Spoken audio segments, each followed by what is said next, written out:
चलिए दोस्तों, अब बात करते हैं प्रश्नावली 8.2 के क्वेश्चन नंबर 5वें की।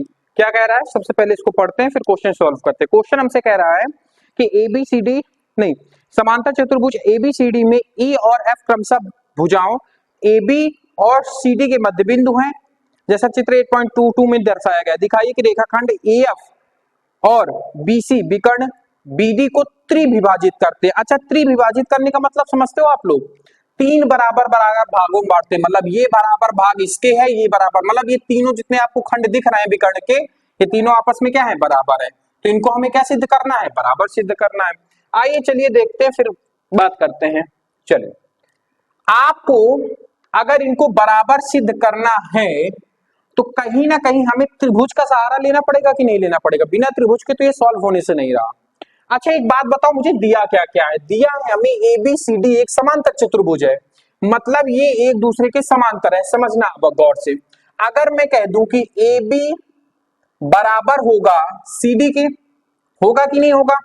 क्यों होगा? क्योंकि एक समांतर चतुर्भुज है और बराबर होने के साथ साथ ही AB समांतर होगी CD के, क्योंकि समांतर चतुर्भुज है, दोनों रेखा समांतर होंगी और बराबर होंगी। समांतर चतुर्भुज की कंडीशन यही तो है कि आमने सामने भुजा समांतर हो प्लस बराबर हो। चलिए, अच्छा अगर मैं इनका आधा आधा कर दूं दोनों तरफ, जैसे मैं दोनों को दोनों पक्षों में दो से भाग करने पर, भाग करने पर समझते जाना। जैसे हम दो से भाग करेंगे तो ए बी बटे हो जाएगा दो, सी डी बटे हो जाएगा दो, ठीक इसी प्रकार से ए बी बटे दो हो जाएगा और सी डी बटे दो हो जाएगा। अब ए बी बटे दो का मतलब ए बी का आधा, ए बी का आधा कौन सा होगा? ए ई लिख सकते हैं कि नहीं लिख सकते? क्यों लिख सकते हैं? क्योंकि ए बी का मध्य बिंदु कौन सा है? ई दिया गया है। ई और एफ क्रमशः ए बी और सी डी के मध्य बिंदु हैं। अगर मध्य बिंदु है तो हम ये कह सकते हैं कि नहीं कह सकते हैं? एक मिनट, हम ये कह सकते हैं कि नहीं कह सकते हैं कि आपका ए बी का अगर आधा करना होगा, मतलब हम ये कह सकते हैं कि नहीं, समझना, ए बी बराबर होगा ए ई के प्लस ई बी के, होगा कि नहीं होगा? मतलब इसको और इसको आपस में जोड़ दे तो ए बी निकल के आएगा। या फिर हम सीधा सीधा ये भी तो कह सकते हैं कि यदि हम ए बी का आधा कर दें तो ये ए ई के बराबर होगा और ई बी के बराबर होगा, क्योंकि ये दोनों आपस में बराबर हैं। और अगर ए बी का आधा कर दें तो ये भी आपस में तीनों बराबर हो जाएंगे। अगर ए बी के आधे को ए ई लिख सकते हैं तो लिखो जरा ए ई, और ठीक काम हम यहां पर भी तो कर सकते हैं, क्योंकि ए बी सी डी का मध्य बिंदु कौन है? एफ है कि नहीं है? और जब मध्य बिंदु होगा तो हम इसकी जगह CD के आधे की जगह क्या FC नहीं लिख सकते हैं? बिल्कुल लिख सकते हैं। लिखते हैं जरा FC या CF लिख सकते हैं, जो भी लिखना है CF लिख दिया। सेम काम हम यहां पर भी करेंगे, AE समांतर होगा CF के, कर दिया। अब आप चतुर्भुज AECF में देखो, ये दोनों रेखाएं एक दूसरे के समांतर सिद्ध कर दी कि नहीं सिद्ध कर दी? AE बराबर FC के, AE बराबर है FC के और AE समांतर है CF के। तो क्या हम यहां से ये नहीं कह सकते, समीकरण 1 डाल दो, समीकरण 1 से समीकरण 1 से हम ये नहीं कह सकते क्या AECF एक समांतर चतुर्भुज है? नहीं कह सकते, समांतर चतुर्भुज है।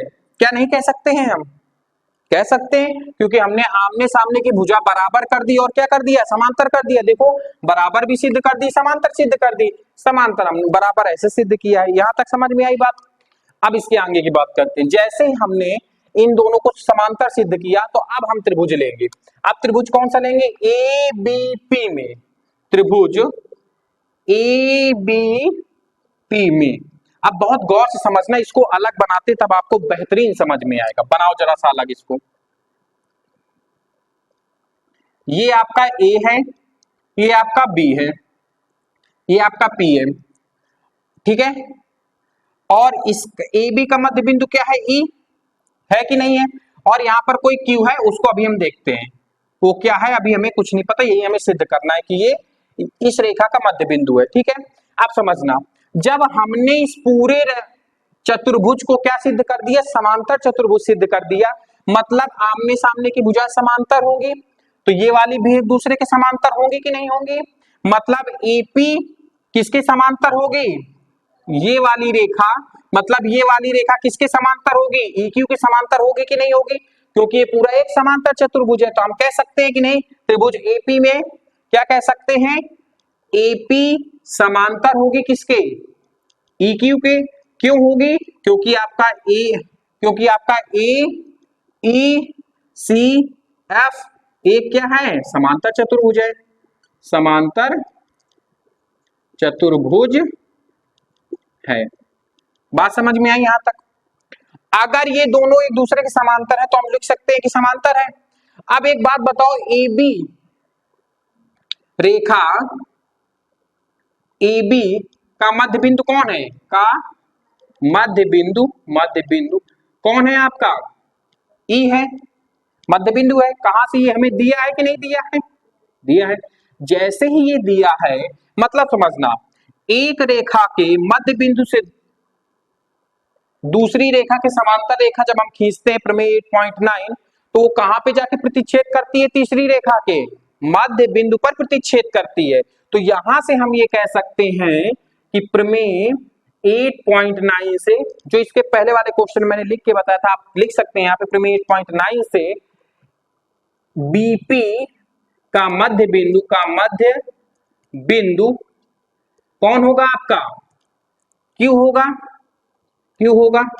और अच्छा एक बात बताओ, जब मध्य बिंदु होगा तो बी क्यू बराबर होगा क्यूपी के, नहीं होगा कि नहीं होगा।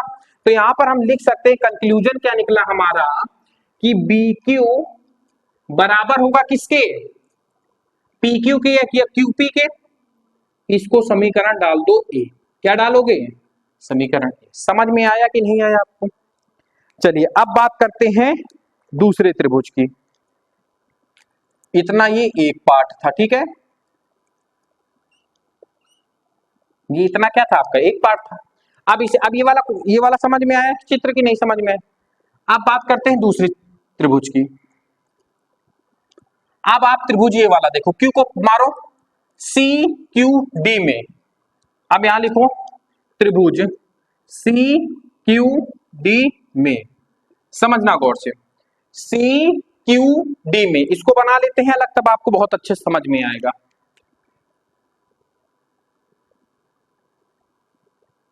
ये आपका Q हो गया, ये C हो गया, ये D हो गया, और इस CD का मध्य बिंदु क्या है, F ये कहां पे आपको, ये यहां पे P पे कहीं पे काटेगा ऐसे, और ये है F, यही चित्र है। अब इसमें भी आप गौर से समझना। अच्छा ये बताओ, ये पूरा एक समांतर चतुर्भुज था कि नहीं था, तो FP समांतर होगा QC के कि नहीं होगा, FP समांतर होगा किसके, CQ के। कहां के, कैसे, तो AECF एक समांतर चतुर्भुज है, एक समांतर चतुर्भुज है, क्या यहां तक बात समझ में आई।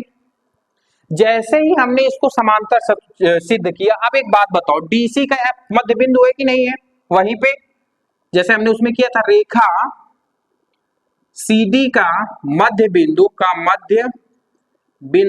कौन है, मध्य बिंदु आपका F है। कहां से, तो ये हमें दिया है कि नहीं दिया है। और जैसे ही आपका दिया है कि ये समांतर है ये दोनों रेखाएं और इसका एक मध्य बिंदु है, तो जब हम इसको पढ़ाएंगे प्रमेय 8.9 से, जैसा मैंने इसमें किया था सेम आपको वही काम इसमें भी करना है। प्रमेय 8.9 से हम ये कह सकते हैं कि नहीं, कि QD का मध्य बिंदु P है, से हम कह सकते हैं QD का मध्य बिंदु कौन है आपका, P होगा। और जब P इसका मध्य बिंदु होगा, समझ में आ रहा है कि नहीं आ रहा है भाई, त्रिभुज आपका ये है। अब इस त्रिभुज में कहा है कि CD का मध्य बिंदु F है, पहली कंडीशन। दूसरी कंडीशन ये कहा है कि आपका जो ये PF है ये किसके समांतर है, CQ के। तो आप वो वाली प्रमेय 8.9 लगाएंगे। प्रमेय 8.9 क्या कहती है आपकी कि किसी त्रिभुज के एक रेखा के मध्य बिंदु से यदि कोई दूसरी रेखा खींची जाती है जो किसी दूसरी रेखा के समांतर हो तो वो तीसरी भुजा के मध्य बिंदु पर प्रतिच्छेद करती है जाके। तो ये रेखा कहां पे प्रतिच्छेद करेगी? मध्य बिंदु। मध्य बिंदु का मतलब क्या होगा आपका ये कि आपका QP बराबर हो जाएगा, मध्य बिंदु पर है तो इसका कंक्लूजन क्या निकला? QP बराबर हो जाएगा किसके? QP बराबर हो जाएगा PD के। इसको समीकरण हम मानेंगे B। ठीक है, अब आपको कुछ नहीं करना। समीकरण 1 और B को देखो, BQ बराबर है QP के, QP बराबर है DP के, और हमें सिद्ध क्या करना था? BQ बराबर है PQ के बराबर है DP के। हो गई आपकी सब सिद्ध। तो आप यहाँ पे क्या लिखेंगे? अब यहाँ पे लिखेंगे समीकरण A व B से क्या लिखेंगे आप? BQ बराबर है PQ के बराबर है DP के। बस आपका सिद्ध हो गया क्वेश्चन। समझ में आया आपको ये क्वेश्चन? थोड़ा सा लेंदी है ये वाले क्वेश्चन। आप अगर ऑनलाइन बच्चों को नहीं समझ में आ रही, आप लोगों को भी समझ में नहीं आ रहा है, तो आप घर जाके इसको एक एक दो बार देख लेना। मैंने बहुत अच्छे से एक्सप्लेन करके, इसीलिए जो क्वेश्चन आपका 5 मिनट में हो सकता है मैं उस क्वेश्चन को 10-10 मिनट में बताता हूँ कि आप लोगों को अच्छे से समझ में आ जाए। चलो नोट कर लो, इसके बाद बात आगे वाले क्वेश्चन की करते हैं।